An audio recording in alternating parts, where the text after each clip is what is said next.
Hello everyone, I'm MVL and welcome to my video game pickups for the month of June. Now if you haven't checked it out already, I did a separate pickup video for my massive haul of games I got from a car boot sale this month. It included big box PC games and Xbox stuff, and as per usual included video game footage for all games included. Now don't worry, there's no crossover between that and this video. All the games I'm about to show you are unique to this pickup video. So without further ado, let's get started. First up we have a Pong System. Now this is really cool. This is a Prinztronic Micro 10. Now it's really awesome to finally pick up a Pong System, and this includes 10 colour games for your television. This is really cool. I actually picked this up in a bicycle shop. It's kind of a hipster shop, I guess. It sold many different bits and bobs. It runs on many very large batteries. It also accepts AC, but I don't have a power adapter for it. The games it plays are 2-player only, so you can't play against a computer. I guess that's a bit too sophisticated for the system. This does work, and it works perfectly. I can show you a still shot of the game in action. Unfortunately the system is 2-player only, so I won't subject you to me playing with myself. So that's my new Pong System. It was a cool find for only £10 and I can bust that out whenever I feel the need to play some Pong. Next up we have Aztec Adventure. This is a really cool platform game for the Sega Master System. As well as collecting loads of different weapons to use and hunting lots of weird, strange creatures, you can also gather allies, and you do that by paying them off. The creatures you meet will be hostile to you until you throw money at them, literally throw money at them to make them be your friend. That's how life works, so that's very accurate in this game. Aztec Adventure, really cool game for the Sega Master System. Now next up for the NES we have Faxanadu. This game is a side-scrolling platform adventure game. The name Faxanadu, if I'm even saying that correctly, comes from Famicom and Xanadu, which was the original game. They combined them to make the easily pronounceable Faxanadu. This game is actually really cool. You can walk around villages and talk to NPCs, you can buy items, you can get training to increase your health and things like that. It does also appear that you have infinite continues, although you will lose all of your magic when you die. This game looks really cool. I picked it up from Faceless Monkey in Truro. It even came with a sleeve. Awesome Faxanadu for the NES. Next up for the Commodore 64, Storm Warrior. Now, as I dare not damage another Commodore 64 tape by playing it, I emulated this game. Unfortunately, the emulated version of this game has a couple of bugs. Nevertheless, it's a really cool looking game. There are many different stages and quite a variety in those stages to play on Storm Warrior. A very ambitious game and a very cool looking game visually for the Commodore 64. Really cool to pick that up. Storm Warrior for the Commodore 64. Next up, for the Amiga, we have Strip Poker 2. Now since YouTube tells me that over 95% of my audience are male, that's why I show you games like this. This Amiga version of Strip Poker 2 contains Strip Poker 2 and the data disc, which I think is unique to the Amiga. The tagline for this game is 4 gorgeous girls give you an evening to remember. A sizzling and exciting game of poker awaits you as you pit your skills against Donna and Sam in a game of poker. Now this is just poker when I got to play it. The more you win in this game, the more items of clothing your opponent will bet against you. You win those items and thus strip them from your opponent. They can of course win them back if you're not doing so well.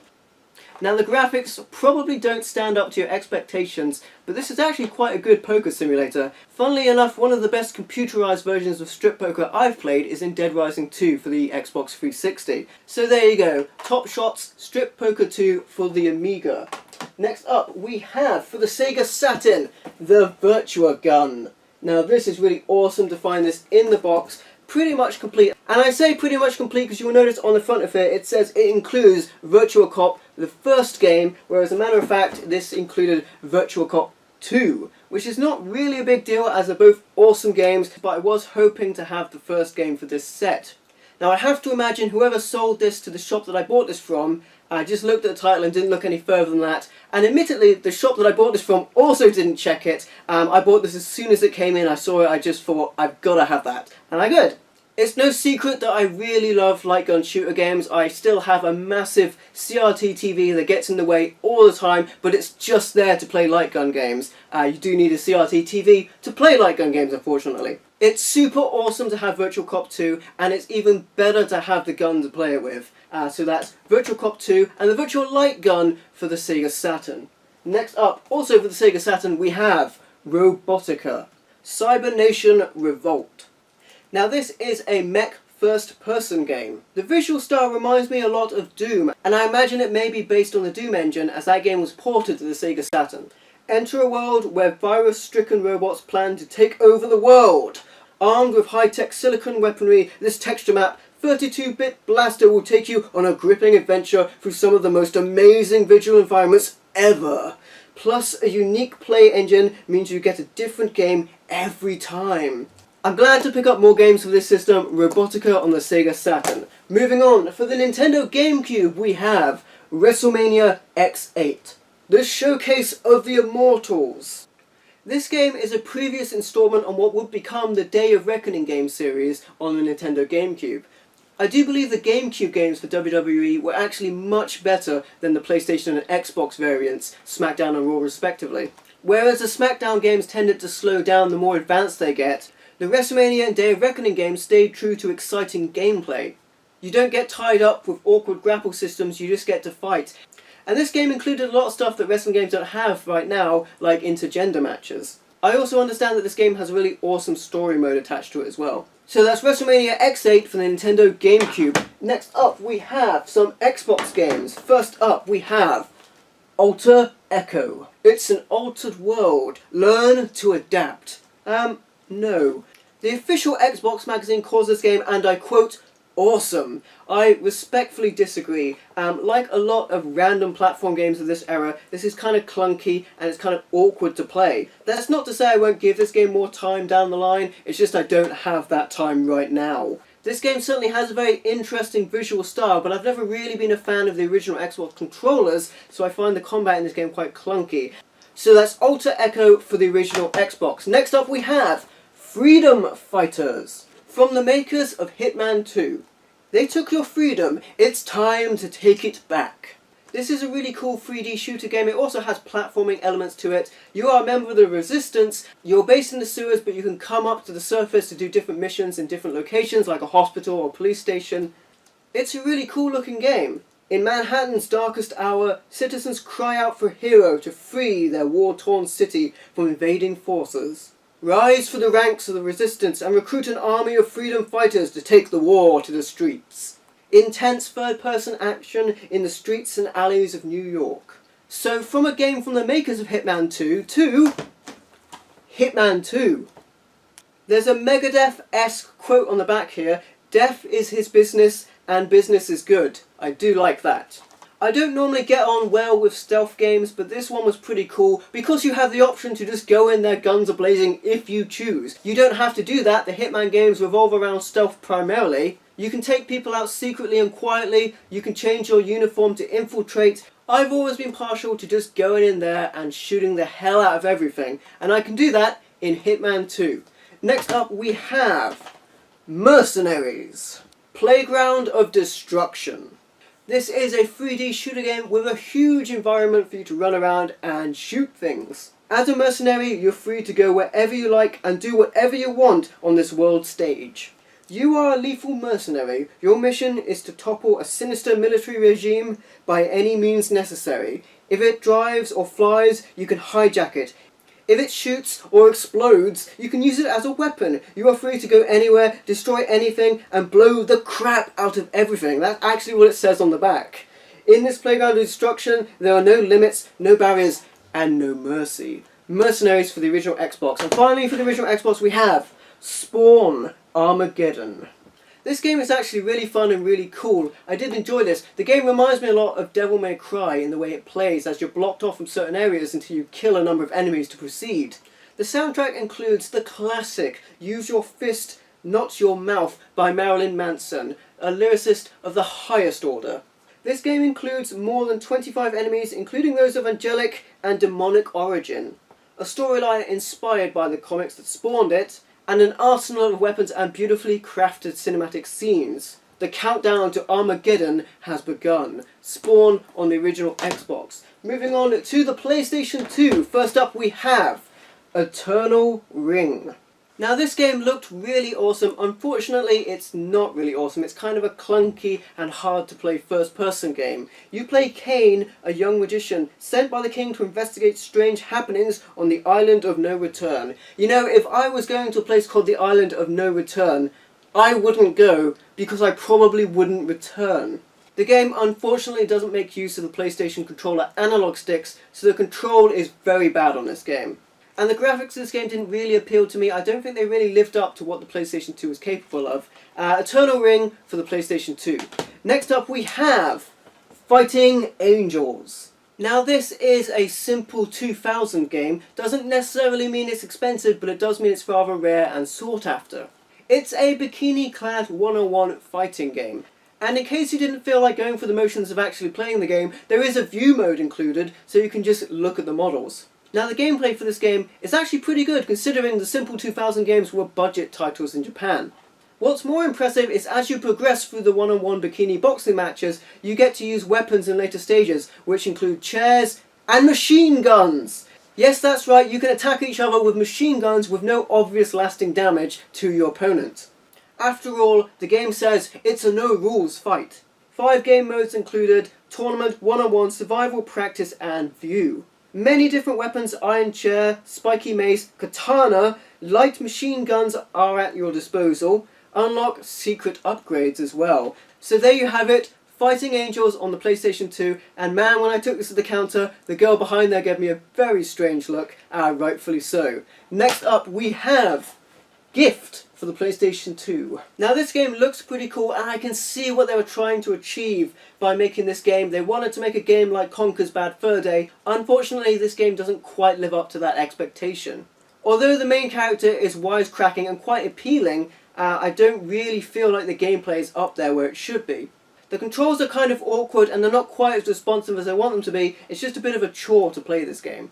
We have Gift, our unskilled, unlucky and badly educated anti-hero, featuring many brain-teasing 3D platform puzzles which mix video game and movie parodies. To succeed, you must be able to run, jump and fight hordes of wacky monsters. Happy hunting. That's Gift for the PlayStation 2. Moving on, we have Hunter the Reckoning, Wayward. Now this game does not suck. This is a 3D hack-and-slash shooter game, and you have 5 different characters to choose from, each with their own unique abilities and skills. As a hunter, you have the special gift, or curse, to recognise and destroy the evil that has come back from the dead to plague the earth. This is an awesome zombie hunting game. It has multiplayer on there. Really can't say anything bad about it. Hunter the Reckoning, Wayward. Next up we have Rune, Viking Warlord. Now this is a PlayStation 2 port of a PC game, and man, it really has those PC loading times. After you watch the slow moving bar finally reach the end of the loading screen, you're greeted with yet another loading screen, and this is between every chapter and location you go to. With all that said, the gameplay is not that bad. I just couldn't get to any of it. I found this really frustrating that I was waiting so long between each section that I didn't end up playing much of this game. Enter the world of Ragnar, a Viking warrior from a long time past. Choose between 15 unique axes, hammers and swords to hack and bash and slice your enemies through 40 vast and picturesque environments. That's Rune, Viking Warlord for the PlayStation 2. And finally for the PlayStation 2 we have The Red Star. Can you guess where this game was set? That's right, Soviet Russia. This is actually based on a novel of the same name, and this game is an awesome 3D side-scrolling hack-and-slash shooter game.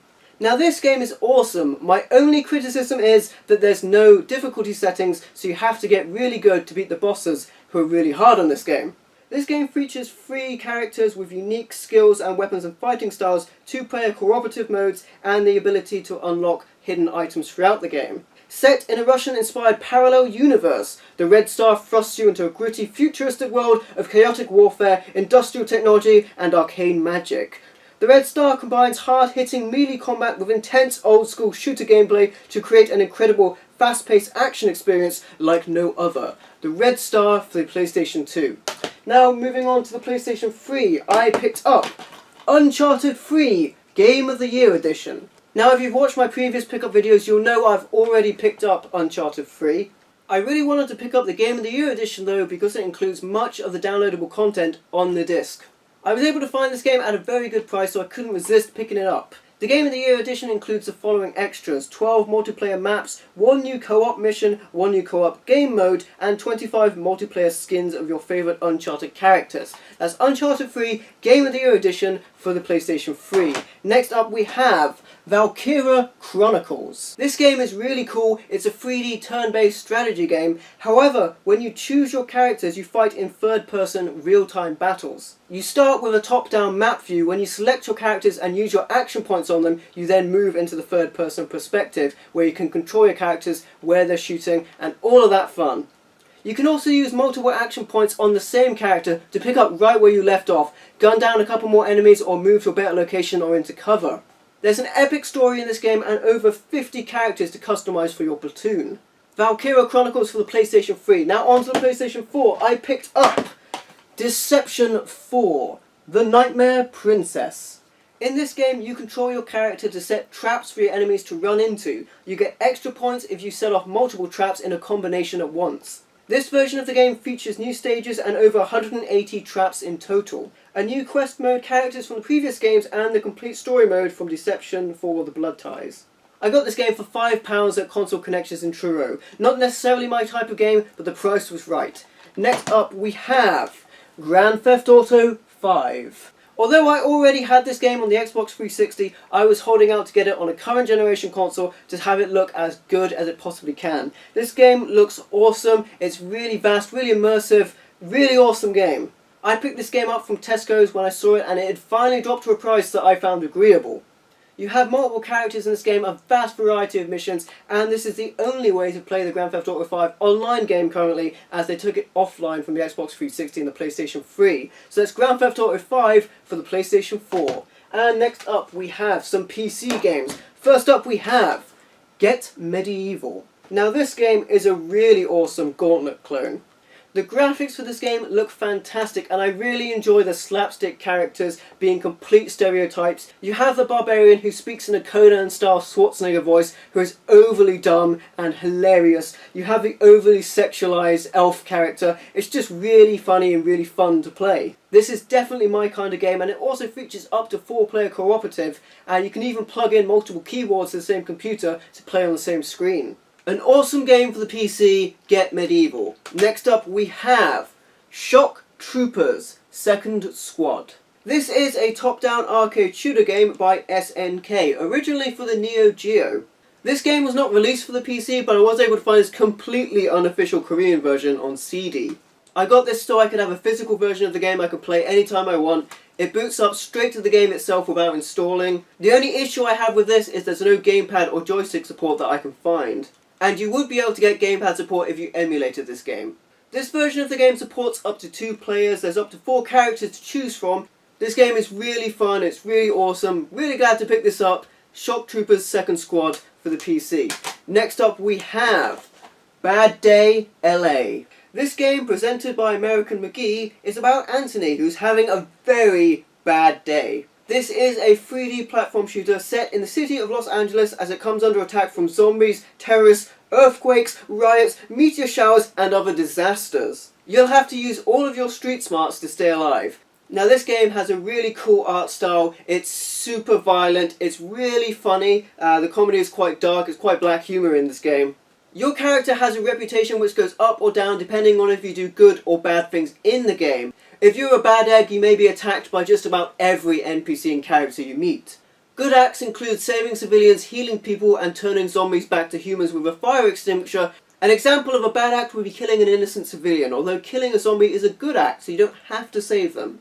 This game is really funny and really awesome to play, Bad Day LA. Next up we have the classic collection of Leisure Suit Larry. This collection of games boasts compatibility with Windows XP, so it worked perfectly on my older laptop. This includes 5 full games of the Leisure Suit Larry collection. The tagline on the back is "Pick up this box, then try picking up women." Larry is a lovable loser who's looking for Miss Right, or perhaps Miss Right Now. Now I picked this collection up because it saves me a lot of hassle getting the older games to work. These classic Sierra games run through DOSBox, which is a DOS emulation program on the PC which is built into this program. They're actually on the disc on DOSBox. So there you have it, the Leisure Suit Larry collection on the PC. Next up we have Memento Mori. This is a really awesome point-and-click adventure game. I was able to play this game on my modern PC, but I wasn't able to get the full graphical experience of this game as there were many lighting effects and reflection effects that I couldn't enable because it was just too much for my computer to handle. And with that said, this game supports many different resolutions, including true 16.9 widescreen. I just recorded it in the wrong aspect ratio. Even with the graphics turned down, this game looks great. The game describes itself as a spine-tingling adventure mystery, full of unexpected plot twists and 2 playable main characters. So there you have it, Memento Mori, a very beautiful looking game. Next up we have MetalHearts, Replicants Rampage. This is an action strategy game. You have a top-down perspective of your characters, you can move them around freely until you get into combat where it turns into a turn-based game. The game features dozens of highly detailed non-playable characters who will progressively unveil the terrible plot of the Empire. You control a party of up to 6 characters to solve enigmas and fight your foes. Featuring a turn-based combat system, use your action points strategically to overcome your enemies. Explore 150 plus locations in a beautifully created cyberpunk apocalyptic world. Gain experience, hone your skills, and enhance your abilities with over 600 high-tech implants. I love the theme and the setting of this game looks really cool. MetalHeart, Replicant Rampage. Now, I picked up some big box games. Now, I already had these games, but I no longer had the big boxes for them. First up we have Baldur's Gate, including Baldur's Gate Tales of the Sword Coast. A long time ago, a lot of my big box PC games were subject to water damage, so I'm really excited to finally replace those boxes. I picked up this double pack of Baldur's Gate and Tales of the Sword Coast because this is the version I used to have, and this is in great condition. It includes the game, the expansion pack, the quick reference guide, the map, the manual. The only thing I can really complain about is the cardboard case that holds the CDs has something written on it. With that said, this is in great condition and I'm really glad to pick this up. I'm really excited to finally replace the big box. And next up we have Baldur's Gate 2, Shadows of Arman.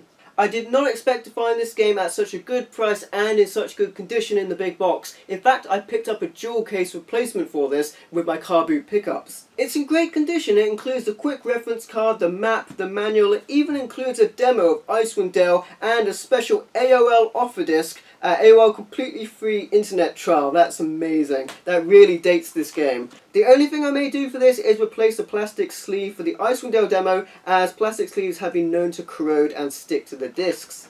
And finally, for the PC, we have the big box version of Icewind Dale. I'm pretty sure I've seen a demo for this before. And with that said, I often see a video demo for this when I install basically any other Black Isles game. Another fantastic Dungeons & Dragons adventure game. The fate of Faerun lies beneath the spine of the world. Now it is super awesome to pick this up complete in the big box. It includes the quick reference card, the map, the manual, the CD dual case. It even included the collectible trading cards which I had previously all but lost. What's really awesome is the previous owner had included a couple of pages of cheat codes, and with that said, this game was much harder than I remember it when myself and Panther Leo completed it back in the day. When I was recording gameplay footage for this, I pretty much got killed right out of the gate by a couple of goblins because I didn't make my characters on my team correctly. And with that said, Icewind Dale is still a really awesome game, even if it's a little hard. And that's it! Those are all of my video game pickups for the month of June. Thank you for watching. Please like, comment, and subscribe, and I'll catch you next time.